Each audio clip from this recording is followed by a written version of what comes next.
On June 15th, we received a call that the body was found in the area of Patricio Perez and Nopal Street in La Jolla, somewhere in the brush area.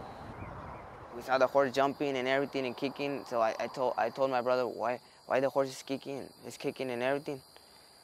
And he said, I don't know. So the first thing we do, we just got to the horse and then we saw the body.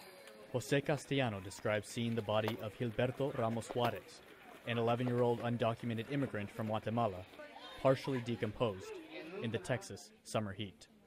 Gilberto's story is a common one, of migrants trying to escape the hardships of their countries to build a more stable future in the United States.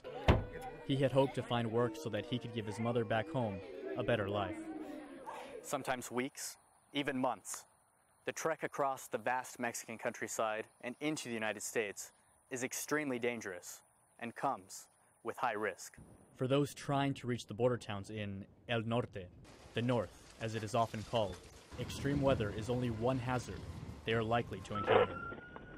It's common for the so-called coyotes, criminals who engage in human smuggling, to sexually assault, rob, or kidnap their clients, or force them to smuggle drugs for the Mexican cartels.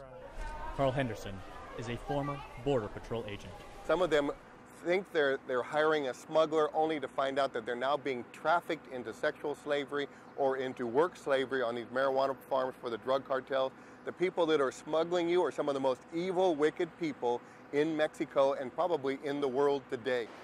Despite these dangers, the number of undocumented children and families crossing into the United States is on the rise.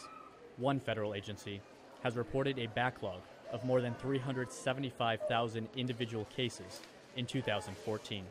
Most of those are from Guatemala, Honduras, and El Salvador, countries where gang and drug violence is on the rise. These issues, combined with a U.S. law designed to protect children at risk of sex trafficking, have contributed to the large influx. One of the most popular entry points, and closest geographically to Central America, is here, in the Rio Grande Valley, where the number of migrant crossings in 2014 has tripled since 2010. Many of them come out of fear. Crime, drug trafficking, stolen children. You're always in fear that they will enter and take your kids right out of school without any problems because of the lack of security. This is a fear we have every day. I think that with less crime and more work, there wouldn't be a need to move. We don't move as much for economic reasons as much as crime, because even if the criminals don't attack me, they will harm my family. For those who do make it across the desert, their fate may depend on whether Congress and the President can agree on how to handle the situation. Ultimately, they could be deported, so the dangerous journey could have been for nothing. From the Rio Grande Valley in Texas, I'm Ramon Taylor for VOA News.